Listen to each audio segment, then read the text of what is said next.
Hello friend, मी ज्योती किचनमध्ये आपणा सर्वांचं खूप खूप स्वागत आहे। मी आज बटाट्याचा रस्सा, तोही मसाला न घालता कशा प्रकारे बनवायचा आहे, वाटण तयार न करता कशा प्रकारे बनवायचा आहे ते मी आज तुम्हाला दाखवणार आहे। त्यासाठी मी एक 4 बटाटो मोठ्या साईजचे घेतले आहे। म्हणजे वजनी ग्राम जर तुम्हाला सांगायचे झाले तर पावशेर आहेत हे बटाटे शिजवून ह्याचे काप करून घेतले आहेत। आणि मोठ्या साईजचे 3 कांदे घेतलेत, एकदम बारीक चॉप केले आहे। एक टोमॅटो घेतला आहे, तोही बारीक कट करून घेतला आहे। एक कढीपत्त्याची 2 ढाळे घेतले आहेत मी, आणि आलं लसणाचा पेस्ट ही घेतला आहे। हे वापरून आपल्याला बटाट्याचा रस्सा बनवायचा आहे। आता आपण कढई गरम करायला ठेवली आहे। त्यात आता आपल्याला ही वाटी भरून तेल घेतलं आहे, त्यातील थोडं तेल घालायचं आहे। हे पहा, एवढं तेल घातलं आहे आणि एवढं तेल मी शिल्लक ठेवलं आहे। तेल आता आपल्याला चांगल्या प्रकारे गरम करून घ्यायचं आहे। तिखट झणझणीत असा बटाट्याचा रस्सा आपल्याला बनवायचा आहे। यात आता आपल्याला जिरं मोहरी घालून घ्यायची आहे।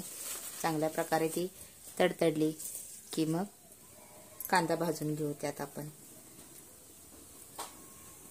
आता जिरं मोहरी आपले व्यवस्थित तडतडले आहे। यात कढीपत्ता लागलाच घालून घेऊ आपण, म्हणजे कढीपत्ता व्यवस्थित भाजेल।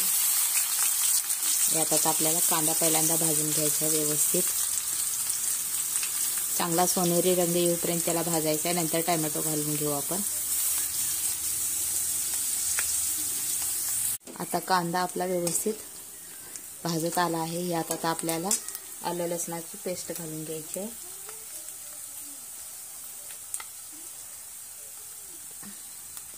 एक चमचा साधारण आलं लसणाची पेस्ट घालते मी।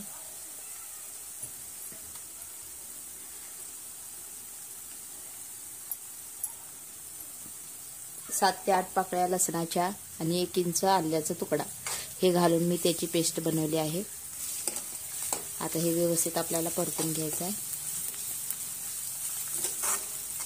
आल्याचा आणि लसणाचा खमंग वास येईपर्यंत त्याला पहिला परतून घ्यायचा आपण। जास्त परतले की त्याचा कडवटपणा येतो, म्हणून व्यवस्थित तांबूस रंग येईपर्यंतच त्याला परतायचं आहे।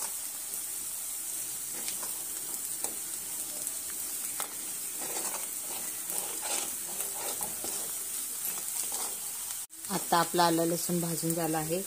यात मी आणखीन 2 मिरच्या मधनं चिरून घालत आहे आणि 1 टोमॅटो बारीक चिरलेला। आता हे सर्व आपल्याला व्यवस्थित परतून घ्यायचं आहे।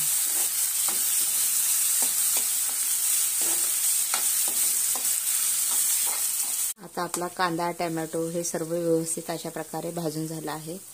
यात आता आपल्याला मसाले ॲड करायचे आहे। त्यासाठी हे पहा, 1 चमचा लाल तिखा पावडर घेतला आहे, 1 चमचा गरम मसाला, 2 चमचे चटणी, 1 चमचा धने पावडर आणि अर्धा चमचा हळद पावडर घेतली आहे। हे सर्व आता आपल्याला घालून यात मिक्स करायचं आहे।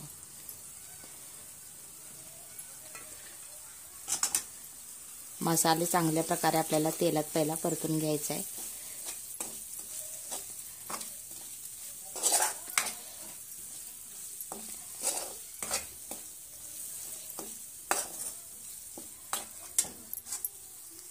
आता एक सिक्रेट पदार्थ आपण त्यात घालणार आहे, म्हणजे जेणेकरून आपले रस्सा चवीला खूप छान लागेल। हा 1 चमचा बेसन घेतला आहे मी, त्याला आता आपण व्यवस्थित तेलात परतून घेऊ। म्हणजे आपली जी बटाट्याचा रस्सा बनवणार आहे त्याचा थिकनेस एक प्रकारे चांगला येणार आहे। अशा प्रकारे त्याला मिक्स करून घ्यायचं।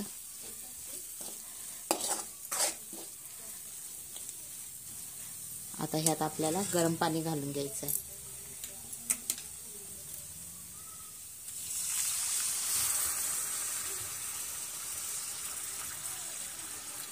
तुमच्या आवडीनुसार तुम्ही गरम पाणी घाला। रस्सा कुणाला पातळ घट्ट आवडत असेल त्याप्रमाणे तुम्ही रस्सा त्याचा बनवा। अजून ह्यात मीठ घालायचं आहे आपल्याला। मीठ सगळ्यात शेवटला घालणार आहे मी।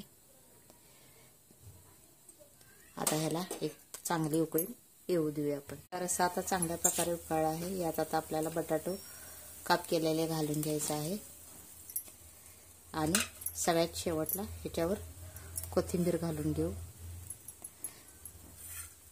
आणि चवीनुसार मीठ.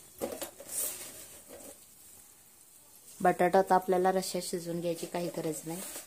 एक उकळी आली की गॅस बंद करून घेऊ शकता तुम्ही.